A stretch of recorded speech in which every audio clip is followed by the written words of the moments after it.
আজকের রেসিপিতে আমি বানাতে যাচ্ছিলাম ছোট বড় সবার পছন্দের একটি মজাদার খাবার।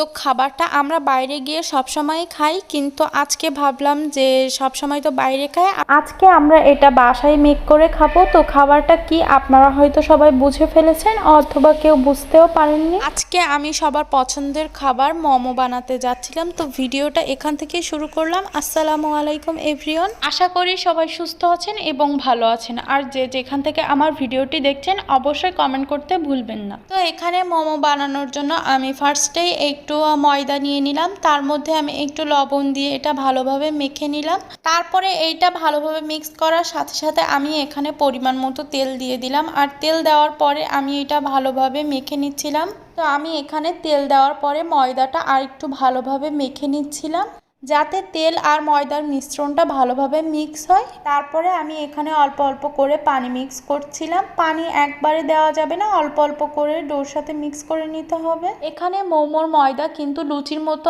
একদম নরম করে ফেলতে হয় না, একটু শক্ত শক্ত রাখতে হয়, তাহলে মোমোর শেপটাও ভালো আসে।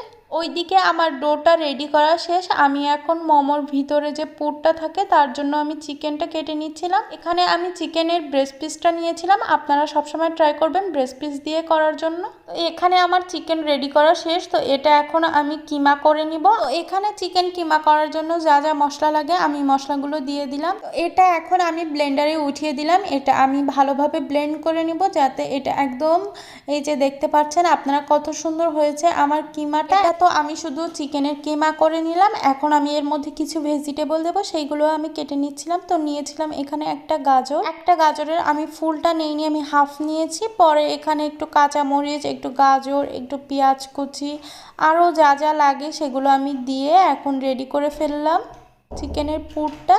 এখন এটা আমি ভালোভাবে হাতের সাহায্যে মেখে নিব। তো মোমো বানানোর মেন ইনগ্রেডিয়েন্টস কিন্তু এইগুলা যদি ভালো না হয় তো মোমো কিন্তু খেতে ভালো লাগবে না।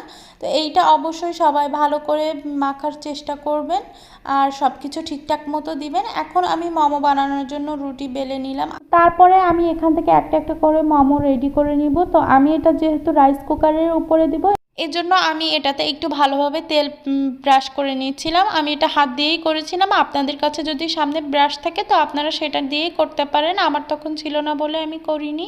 তারপরে এই তো আমি মোমোটা তুলে দিলাম। আমার রাইস কুকারে গরম পানি ছিল, তো তার উপরে আমি ভাপে দিয়ে দিলাম। এখন শুধু ওয়েট করার পালা। তো এতক্ষণ কষ্টের পরে এই যে আমার মোমোর ফাইনাল লুক, আপনারা তো দেখতেই পাচ্ছেন। মোমোটা দেখতে যেরকম ভাল লাগছে, খেতেও এর থেকে বেশি মজা ছিল। তো গাইজ, আমার ভিডিওটা আজকে এই পর্যন্ত। আমার